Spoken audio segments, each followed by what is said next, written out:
O lugar que é bom pra mim é onde eu quiser estar. A estrela ainda brilha, ela é quem vai me guiar. Ser guerreira é minha sina, batalhando pra vencer. Tenho voz pra ser ouvida, tenho sonhos pra viver. Não vão mais conseguir me anular, me calar. Ninguém vai me impedir de cantar e lutar. Seja em casa, no campo, na rua ou na praça, chega de mordaça, agora eu vou falar. Porque eu sou mulher pra fazer acontecer. Eu sou uma delas, são elas por elas, ocupando os espaços de poder. Porque eu sou mulher pra fazer acontecer. Eu sou uma delas, são elas por elas, ocupando os espaços de poder. Olá, companheira! Tudo bem com você? Olha só, nesta semana nós discutimos sobre ativismo pela eliminação de violência contra as mulheres. Hoje, preparamos um resumo com os pontos mais importantes. Se liga! A família é um espaço importante de formação de novos sujeitos, de pessoas íntegras, críticas, que com autonomia para tomar decisões assertivas, para se colocar na sociedade. Mas mesmo no mundo atual, nesse mundo contemporâneo, você tem formações familiares consolidadas de pessoas adultas que vieram de gerações passadas e que vêm com essa herança desse tipo de política, de fazer política conservador e da política como sendo um campo destinado ao homem, enquanto as mulheres antes eram consideradas aquelas destinadas ao espaço privado. Se a gente pega a experiência do voto é muito recente, né? Do voto feminino. E mesmo assim, no início da lei, instituiu o voto feminino com grande luta de mulheres, das poucas mulheres que tinham no parlamento. Você tinha como a Berta Lourdes, não eram para todas as mulheres, era para as mulheres que tinham a renda, para mulheres casadas, tinha uma série de restrições, e ele não foi instituído imediatamente, né, após a promulgação. E a gente tem uma nova geração que parte dela que tem acesso a informações corretas e sinceras e honestas, pode formar uma base política importante, se isso vem da família, se tem um espaço de escola onde socializa essas vivências, mas tem também uma grande base de alienação. A violência contra a mulher, a violência política contra a mulher, ela está presente em todos os âmbitos de atuação das mulheres. E essa forma de humilhar, de desclassificar, de interromper a fala, e as mulheres precisam estar atentas a isso, tanto aos sinais, mas também às abordagens violentas, e não se sujeitar e reagir veementemente contra essa forma de violência. Para que serve uma política pública? Por que nasce a necessidade da política pública? O Estado que nós vivemos hoje é um Estado baseado na lógica de organização neoliberal das políticas sociais. Mesmo um governo progressista, democrático e popular como o nosso, vive entraves legais e políticos, obviamente, que nos impedem de avançar nas políticas públicas para uma jornada de assistência um pouco maior do que a gente vive. embora esse cenário de mercantilização das políticas, de desconstituição do Estado, de desassistência do Estado nas políticas continuadas, a gente viveu um período bastante triste que deu para a gente entender muito bem o que significa esse desmonte na prática, né? A gente tinha de 4 anos de governo que desconstruiu todo o arcabouço de uma política de assistência, de saúde, de educação, né, sobretudo as políticas para as mulheres, de enfrentamento ao racismo, de direitos humanos, foram frontalmente atacadas, a da cultura foi frontalmente atacada, justamente, e não por acaso, porque são políticas que fazem com que a população tenha direito a acessar serviços de qualidade para pensar sobre a sua qualidade de vida e para projetar e organizar a qualidade de vida no futuro que a população vai ter. As mulheres ocupavam um papel estratégico muito importante na sociedade. As unidades, por quê? Porque as unidades de produção econômica, as unidades de planejamento e organização e produção de riqueza daquela sociedade eram construídas a partir da ideia da família.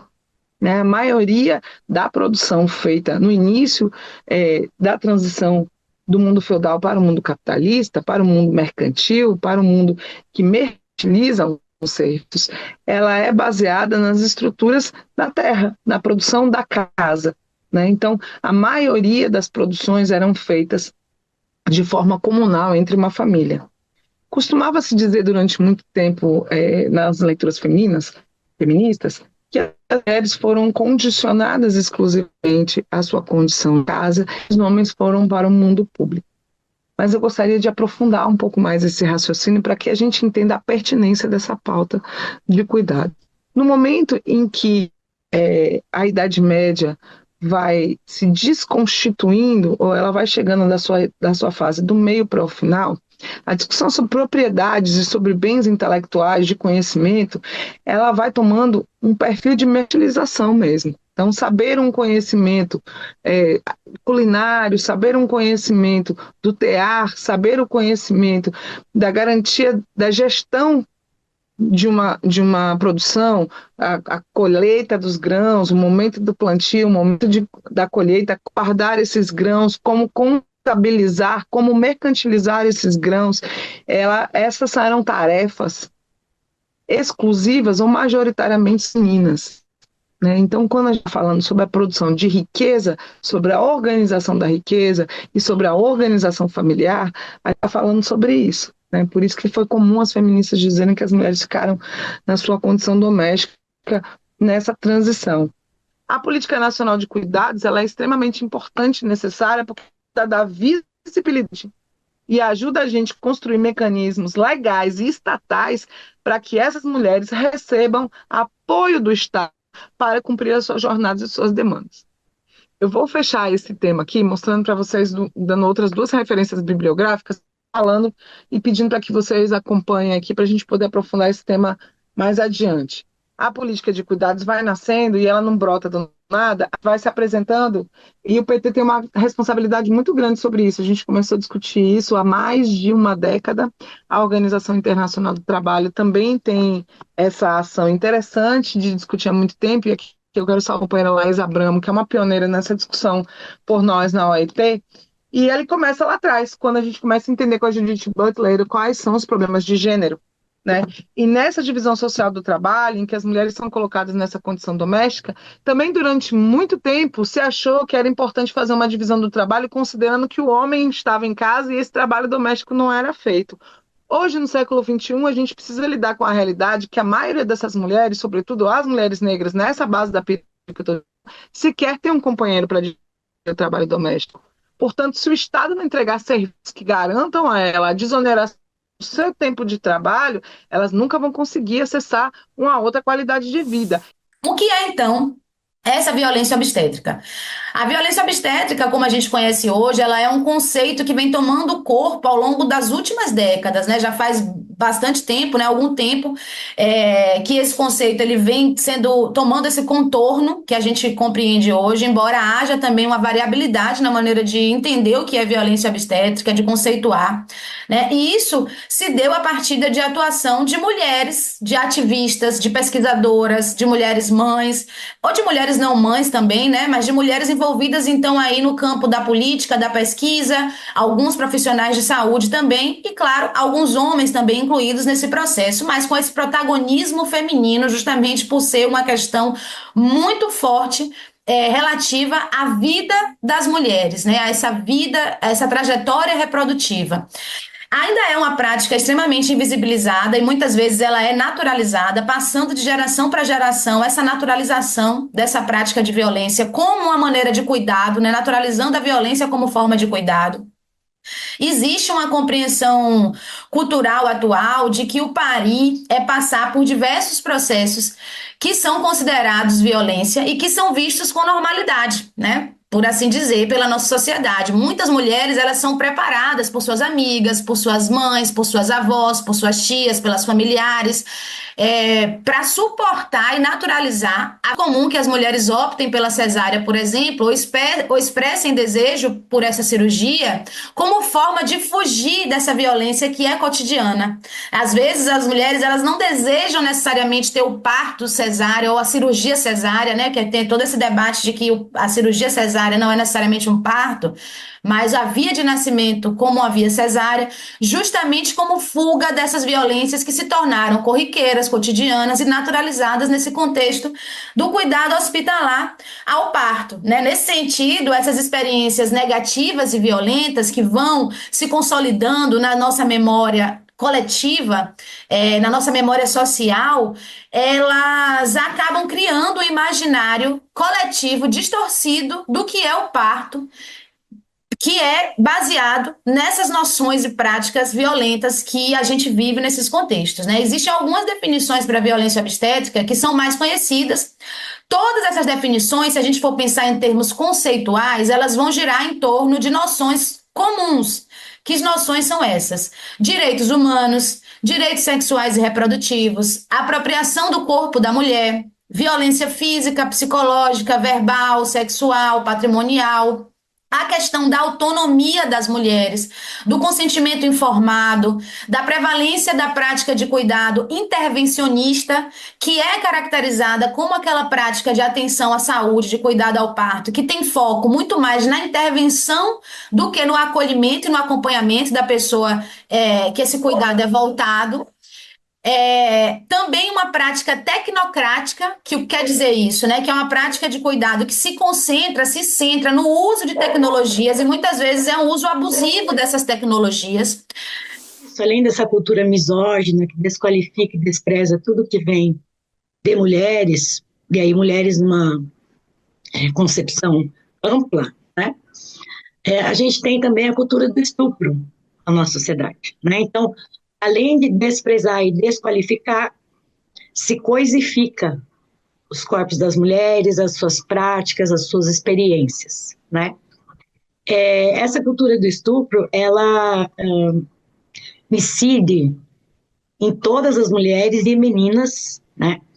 Mas de uma forma específica nas mulheres, no que se refere às mulheres LGBT, principalmente lésbicas, né?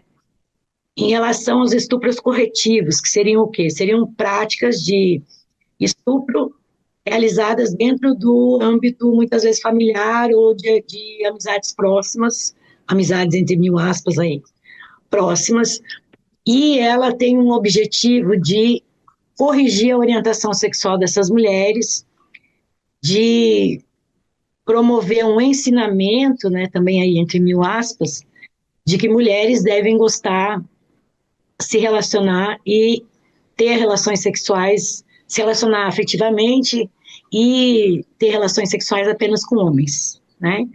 E em relação especificamente às mulheres LGBT, a gente tem então a lesbofobia, que é uma preconceito e discriminação em relação às mulheres lésbicas, né, e sapatão. A gente tem, e a lesbofobia, ela é um misto, além de ter todas as categorias outras e marcadores sociais da diferença, como raça-cor, como classe social, como, enfim, esses que eu pontuei, ela tem uma questão interseccional bastante potente, né, e potencializada, que é o gênero com a sexualidade, né, que é uma sexualidade que afronta, né, que afronta a masculinidade hegemônica, que muitas vezes não se submete, né, exclusivamente aos prazeres masculinos, o que isso representa um tapa na cara, né, da sociedade machista e misógina, porque as mulheres lésbicas, em linhas gerais, elas se constituem apesar das masculinidades hegemônicas, né, enfim. E é muito comum, né, a gente perceber a narrativa comum da masculinidade hegemônica dizendo que quem que vocês pensam que são para negar, né, negar a satisfação desse desejo masculino, né? Então, quando são cometidos crimes de ódio, ameaças, como a gente teve das vereadoras e deputadas, né, lésbicas, recentemente, né, ameaças de estupro corretivo, ameaças de escapelamento, ameaças de homicídio mesmo, né, feminicídio, lesbocídio, e são crimes cometidos com crueldade, né? Mas a gente ainda precisa compreender que essas não são pautas identitárias, ou menos importantes, ou pautas periféricas, ou perfumaria. Não, são pautas importantes, estruturantes, estruturais, porque as pessoas estão sendo atacadas, violentadas, têm os seus direitos violados, e são mortas por serem quem são, né? E, inclusive, neste governo Lula, as violências continuam acontecendo, né? E como que a gente atua nisso? Como sociedade e como partido, né? Como que a gente provoca essa mudança social? Repensando, o processo ele é histórico e cultural, então ele é demorado, né? Aliás, o imediatismo é uma coisa produzida pelo capitalismo, assim como o individualismo, né? Então, a gente pensa que sim, é um processo demorado, mas a gente precisa começar, né, gente? A marcha ela vai congregando um conjunto de movimentos que vai articulando as lutas históricas das mulheres por direito, por políticas públicas que ancorem o seu modo de existência, o seu modo de fazer desenvolvimento com abordagem sustentável, com abordagem de democracia, de justiça social, de evidência, então, dos direitos das mulheres e da sua participação na construção nacional, né? Por isso que eu digo que a marcha, ela é esse instrumento imensamente representativo em duas medidas. Acho que na congregação dos movimentos sociais que expressam as principais lutas das mulheres, mas também na identidade diversa das mulheres brasileiras. A marcha ela consegue reunir mulheres indígenas, mulheres dos povos e comunidades quilombolas, mulheres extrativistas, mulheres marisqueiras, mulheres quebradeiras de coco, então todo um universo que, para o campo da política pública, nós definimos como agricultura familiar. A Marcha das Margaridas ela consegue organizar, trazer para dentro, dar voz e evidência a essa diversidade das mulheres.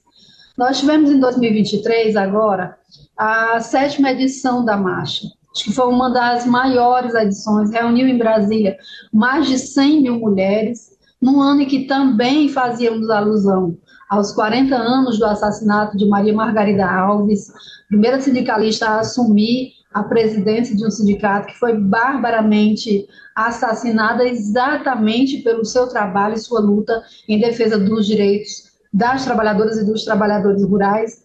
Então, foi um grande momento em que nós tínhamos na convergência, de um lado, a recuperação do governo federal, com a chegada, novamente, do presidente Lula ao poder, instituindo ali um governo do campo democrático popular, que, portanto, dialoga muito com as lutas populares, com as lutas sociais e com os processos de organização dos movimentos sociais.